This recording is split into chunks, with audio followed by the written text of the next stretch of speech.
Hi guys, Camille here. I am super excited to be welcoming you to our first Impact webinar for 2018. We are super duper excited to have you guys here and be able to offer you another resource to learn and to grow your business and grow yourself as an individual. I am Camille Kurtenbach, and I am the social media specialist for Impact, as well as a wife, stepmom, business owner, cooking fanatic, and blogger. And I will be having my first baby in May. So I wear lots and lots of different hats, along with working with Leah and the Impact team. And it's super duper fun to have so many different interests and so many different avenues, but it definitely takes dedication and organization and all of those things we like to put on the back burner when trying to be the best version of ourselves. So I'm super excited to show you guys that even with all of these hats, I make it work, and you can too. So we are going to talk about blogging today. Blogging is one of those resources and avenues that businesses can take and really make their own, and it doesn't have to be super expensive. Blogging is defined as the ability to write about an event, situation, topic, or more or less anything. If you are like me and Leah and absolutely love Pinterest, you know exactly what it is like to see some people's blogs and be like, I would have never thought to pick a topic like that to talk about. So we're really going to dive into how blogging can benefit you. The first big thing that we need to dive into with blogging is, what would your niche be if you started blogging? Or if you are currently blogging, really think about what you consistently blog about. So a niche is defined as denoting or relating to products, services, or interests that appeal to a small, specialized section of the population. Examples: mommy blogs, yoga, meal prep, fitness, business coach, and vegan. So even from my little bio for you guys at the beginning of this, I could write about pregnancy. I could write about my love for cooking. I could write about being a social media specialist. Like, there are so many things out there that you can write about, that you have to decide what is important to you and what you are excited about. Because if you're not excited about it, if you're not engaged with it, if you're not interested in it, you are never going to want to research and write blogs about it, or you're going to get really bored really, really quickly. And that can be frustrating. It can be super, just set you back in your goals, and we would never want that. So I really want you guys to ask yourself these questions if you are lost in what you want your niche to be. What do you do in your spare time? I love to cook. I love to be outside in the summer. When it's nice out, I love to spend time with friends. Like, those are all things I gravitate towards when I have spare time. So those are things that would be interesting for me to write about, or interesting or benefit people that I want to attract reading my blogs. So what do you research when you have time? What do you search on Pinterest? What do you search on Google? What experiences do you have? Are you a mom of twins? Are you a business coach? Are you a restaurant owner? What are the things that you've done in the past or are currently doing that you could write about? And the biggest one is, what problem would you like to solve for people? I know for me, this is my first pregnancy, I'm on Pinterest and Google all the time looking for stuff. And I gravitate towards blogs because I think it's interesting and everybody has a different viewpoint, but I want to be able to trust that person. So you've got to create a reputation for yourself of what problems are you going to solve for people within your niche? And so I challenge you guys to really think about where your niche is and if you fall into one or two different ones. Because right now I would fall into the mommy/pregnancy blog because that's interesting to me to write about. But I also very much still love my fitness and my meal prep because that is a huge part of my life as well. So those are things that kind of are under the same big umbrella, and then they're different subtopics. So you can have one big niche, but you should really know what your little niches are as well. So after you have your niche figured out, you really should name your blog. A lot of people try and wait till the very last second to do this, and then they have an idea of what they want and it may not be an option. And so it's super important to know what you are going to name your blog before you get too far into it. It can be easy, but a lot of people make this hard. Like I started mine in 2015 and I did it Positive Life Change with Fitness. Looking back, I would have not done that because it's really long, and I would love to go back and pick a new one, but that's not really an option with how many pins I have on Pinterest and stuff right now. It's just makes more sense to keep this. Impact Business Community. Leah picked that name because it flowed. It didn't target us to one specific town, but it is another longer URL. And then another friend of mine, hers is just her name.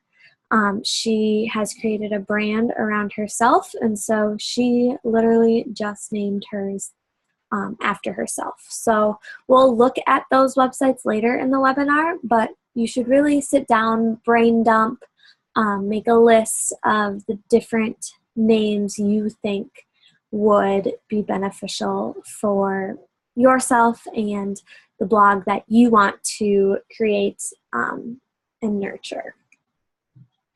So now that you have picked out your niche, you've hopefully picked out your name or are in the process of picking out your name, we need to dive into some blog terms. These are jargon that you may already know or you may not know. You may have background in it or know how to navigate these sites, and you may not. And that's okay either way. I'm going to give you the simplest explanation for these. I'm not going to spend a lot of time on it because I'm a firm believer that you have to try stuff out and figure out what works for you and your mission before you can really be successful. So I'll give you the bare minimum of this, and you can ask follow-up questions. You can ask Google questions, whatever it may be, but I don't want to bog you down with terms that and steps that you will have to ideally figure out yourself. So your domain. Your domain is going to be any of these. So this is the domain name I bought. This is the one Leah bought, and this is the one Bella bought. So you buy your domain for X amount of money.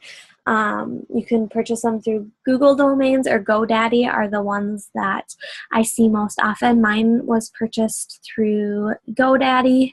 I know Leah originally purchased hers through Wix and then switched to GoDaddy.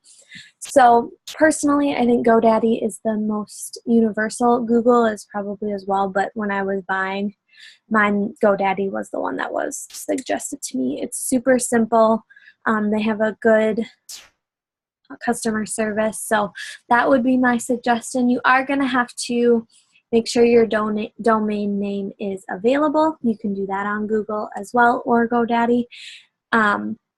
They obviously won't let you purchase something if it's not available, so you may have to play around with that a little bit before you find something that is available. Hosting site. So your hosting site is where your website lives on the internet. Bluehost is a very, very popular one. HostGator is another popular one, and Wix is another popular one. I personally do not use any of those. I use a company called Who Knows a Guy, just because when I was creating my website, that's where all my mentors were, because we were in the fitness industry. But Bluehost, there is a lot of resources out there. I've heard great things about HostGator.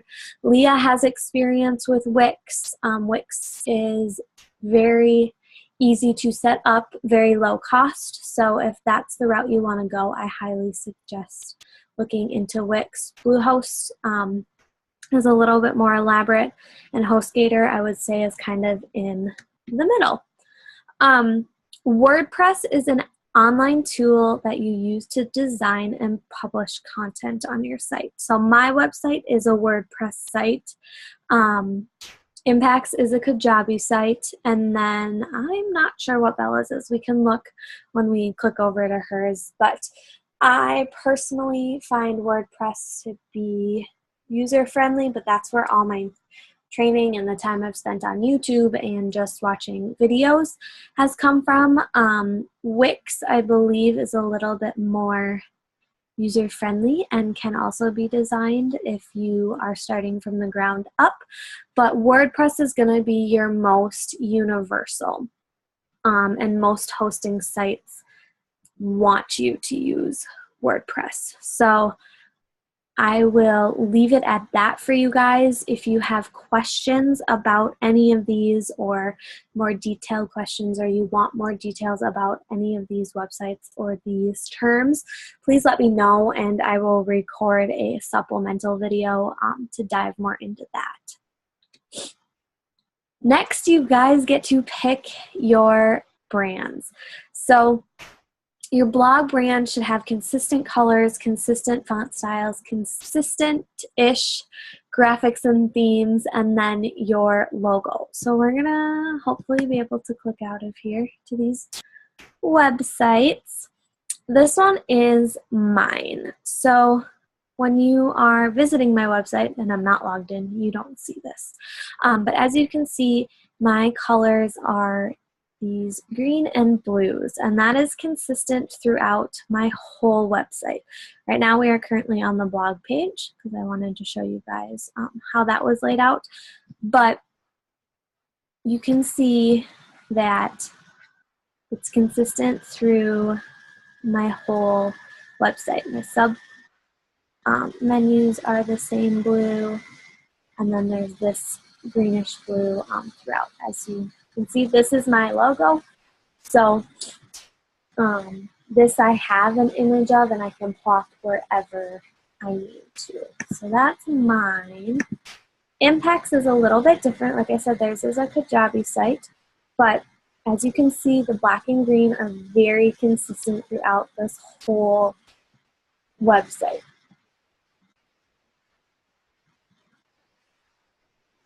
So these ones don't have drop down arrows, but you could literally do whatever. So over here she has her blog tags, whereas my sidebar is a contact me and the follow me spot. And then for Bella's is super pretty. I wish I could have the patience to make my website look like theirs. So hers is completely different. She's got the pin it button right there. That's a whole marketing side, but she's got nice big titles with a little blurb about hers. She's got the social follow on the side. But and as you can see, we all have different niches. So if I scroll back, so obviously one of Bella's niches is recipes and food. And then one of her other niches is just motivating people, reflecting, giving them resources to live the best life possible. Whereas when you look at Leah or Impacts, it's definitely more business and mindset oriented. So what do you want to do? How do you want to get there? What is your intention? So you can visibly see what everybody's niche is by looking. So mine is more health and fitness related. Lately, we could pull up, here's another one I forgot to say. Learning Kiddo Mom Blogs. So this is literally just geared towards mom. This is also a WordPress site. But they have consistency. These are all written by different writers, as you can see, but the website layout is the same so that when people are clicking on their blogs, it's consistent. So you have the power in that. When you create your hosting site, when you create your brand, you have the power to do that. You get to pick what you want and what you aren't going to get sick of. And so that's a super fun part, I think, of creating a blog, because your creativity gets to flow through and you really get to make it your own. So that is the big components of being a blogger. That is where you want to get started. That is how you want to really get your feet wet and dive in. So I wanted to go back now and show you a little bit more about what you can really do with a blog. So I'm going to use Bella as an example right now, but she has all these recipes. So I don't know. So if we click on one of her recipes, this is a blog. So she has created a beautiful title, super easy. You know what you're going to get. She's taken fabulous pictures. I know she takes her own pictures. She has an awesome setup, but there are so many tips and tricks that you can find on the internet, or you can ask Leah and myself to make your pictures pop. And then she dives into why she wanted to share this recipe with you guys and how much it could cost. And then she has another beautiful picture, because you always want to have good images in your blogs. The rule of thumb that we typically use is 3 pictures if you can, and then go from there. And then she has the recipe right here where you can pull it up, you can look at all the ingredients, you can look at the instructions, and then you can share it on Pinterest if you love it. So she does a really good job. It flows really nice. She's got a nice picture here. That's what I'm guessing it'll look like on Pinterest when you share it on Pinterest, which is nice. So that's one of her recipe setups, whereas my recipe setups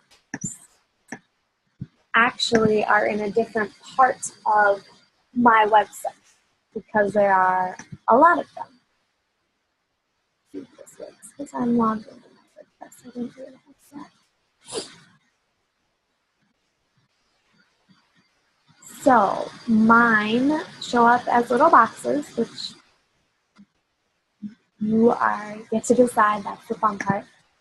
So if you click on one of mine,